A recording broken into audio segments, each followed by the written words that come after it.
Hey there, welcome to LSAT Demon Daily. I'm Marissa and that's Abhi. We are teachers and tutors here at LSAT Demon. And today we have a question from an anonymous user. Abhi, do you want to read the question? Yes. So here's the question from Anonymous. Hi, I realize I might end up a super splitter given my UGPA of 3.54, PTs cracking 170, that's practice test. And sorry, UGPA is undergraduate GPA for clarity, and consistent yet unimpressive work experience, parentheses food service. First comment, that's not unimpressive work experience. That's super impressive work experience. It's one of the hardest jobs you could have. Big time. Especially, it seems like this person is in school and working. Kudos to that. Um, I'm on the fence about drafting a diversity statement and was wondering if you could help. That's awesome. That's the question we're here to answer. Uh, I'm a non-URM, so a not underrepresented minority by most every metric. And they go on to say race, religion, gender, sexuality, etc. But they grew up in a very working class household. When Anonymous was 14, their dad relapsed on meth and left the house, spending the next 8 or so years juggling prison, jail, addiction, and some extended stints of sobriety.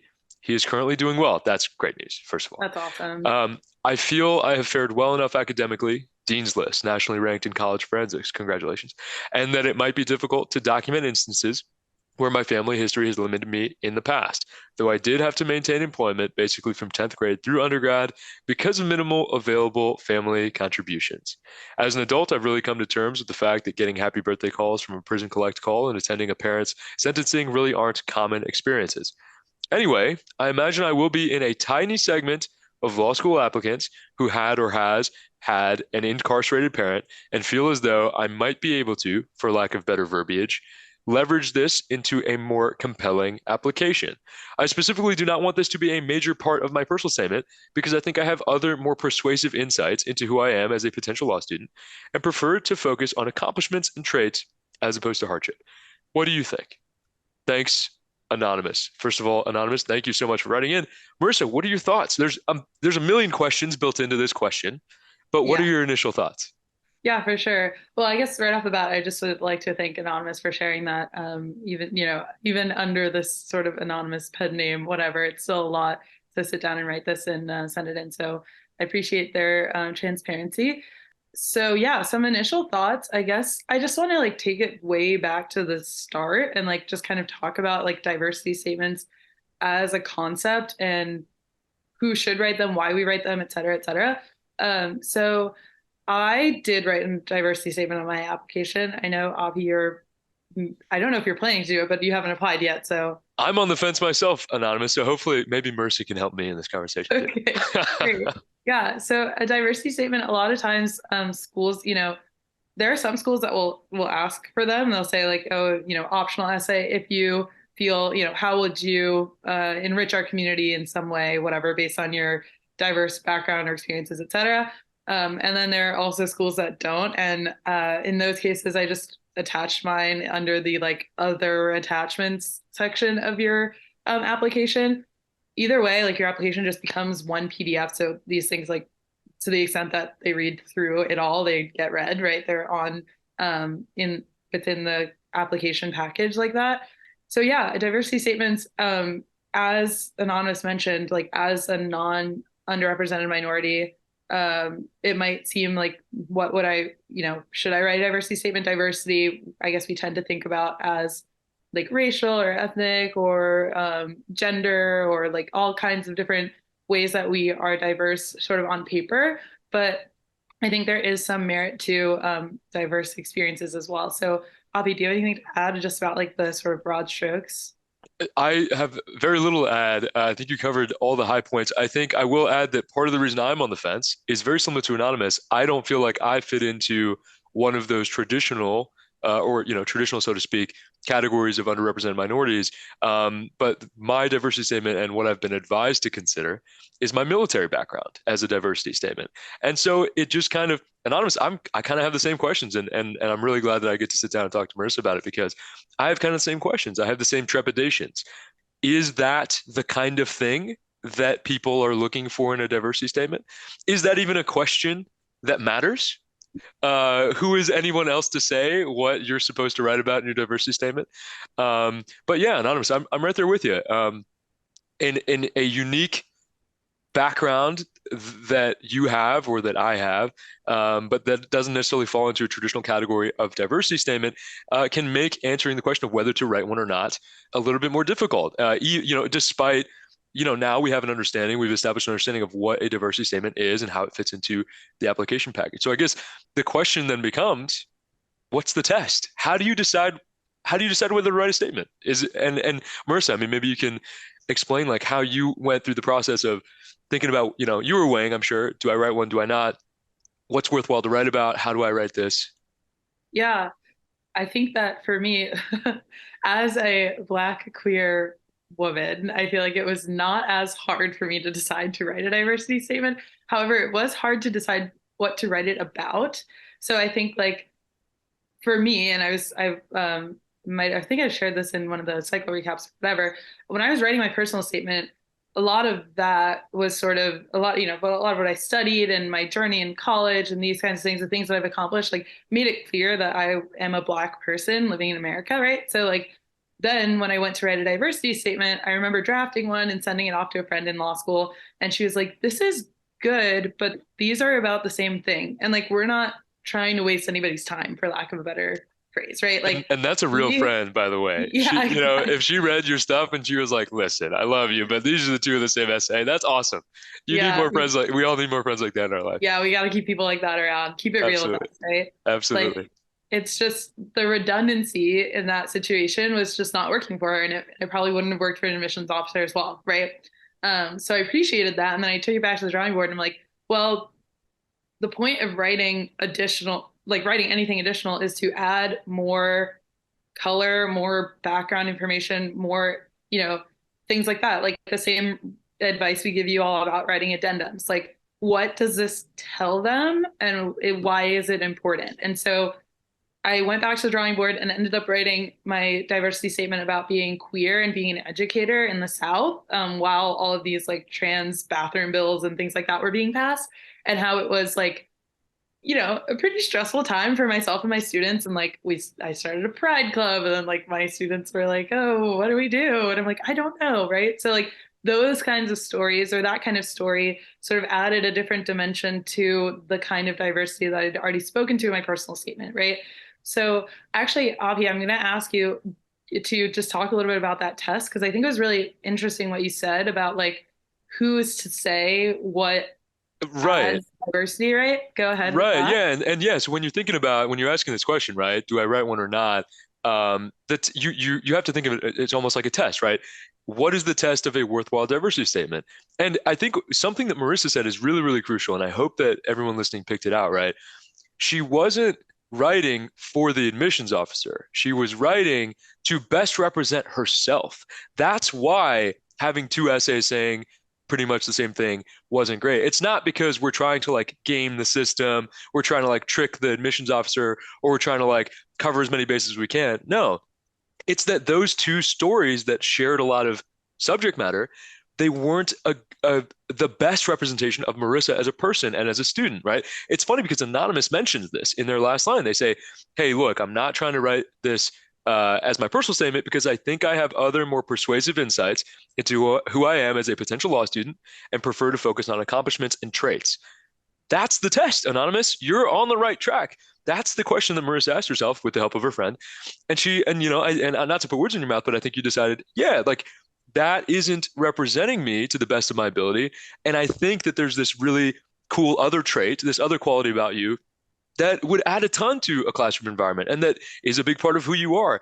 And that was the test. It wasn't some other third party reason. It was, is it worthwhile for me to represent a new, unique quality in my application? Is it going to improve my application? Is it going to improve that person's understanding of who I am? So I think that's got to be at least the majority of the test, right? I mean, do you have anything to Yeah, add? Yeah.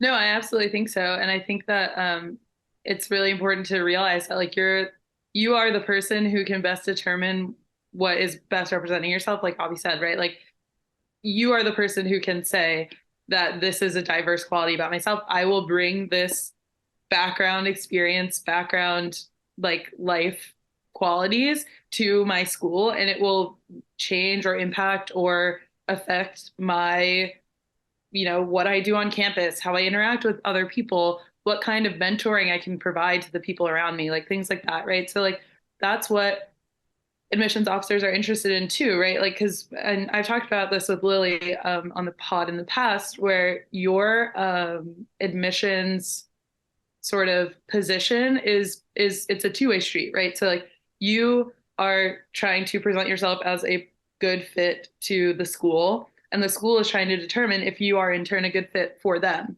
right? So like you can speak to the ways that you feel that this experience, like you're being the child of an incarcerated parent, being maybe being a first generation law student, right?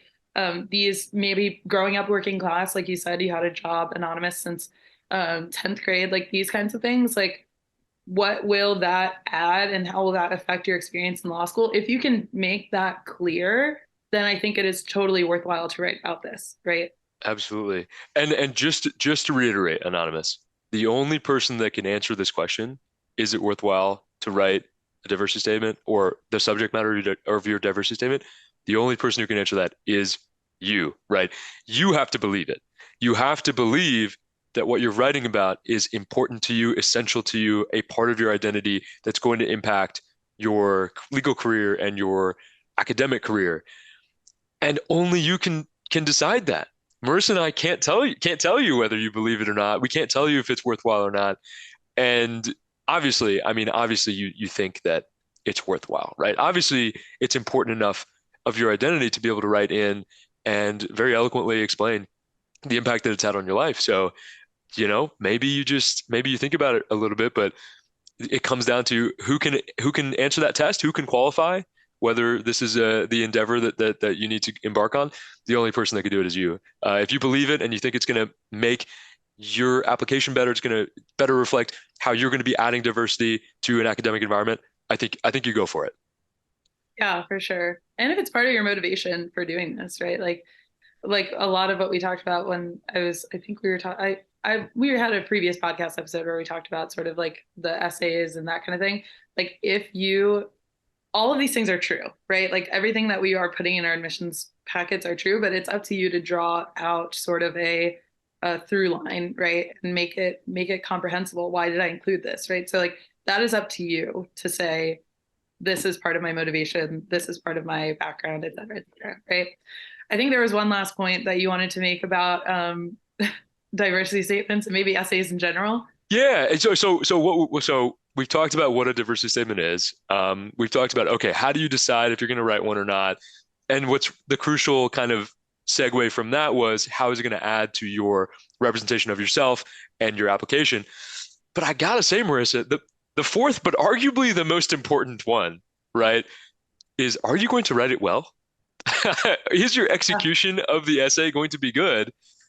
Because if it's not, you can you all three of the first three things can be true, right? You can understand what a diversity statement is. You can think that this is an impactful experience and a part of your identity, and you can think it's going to add to your app. But if you don't have a good way of executing the essay itself, it's going to bring down your application. And that's true of any part. Like you said, it's true of yeah, any part of your essay. So if you feel that way about your personal statement, take a second to rethink your personal statement. If you feel that way about your potential diversity statement, take a second to reevaluate.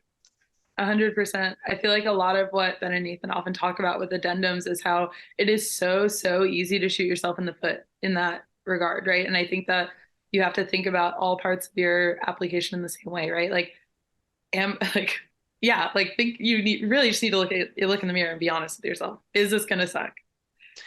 Maybe, Right. right? And And that's then not you a don't write that's about not a comment on whether your story sucks. That's not what we're saying. Like, to be very, very clear, it's not, does your story suck? It could be the best story in the world, but if you don't have a good way of approaching it, it's gonna hurt your application. There's a reason that we base these applications in writing, right, Marissa? Like, writing can be so evocative and so transparent, and so it can really you can really get to know somebody and their things about their life and the way that they are from reading their writing. So it's got to be something you're thinking about as you put your application together. Is my writing going to be able to carry the ideas through, like you mentioned before, the through line, right? Is my writing going to be able to carry the through line through my application and make it make sense and make it cohesive and effective? Something Absolutely. to consider. Something to consider. Absolutely. Yeah. Well, I think that's all for me. Is there anything else you wanted to add about diversity statements or about Anonymous's question? There's not a ton I would add. I have learned a ton from this conversation, so thank you, Marissa. So as I mentioned, I'm on the fence myself. Military background can be a very contentious kind of thing to figure out. On the one hand, I do think that it changes how you add to an academic or professional environment.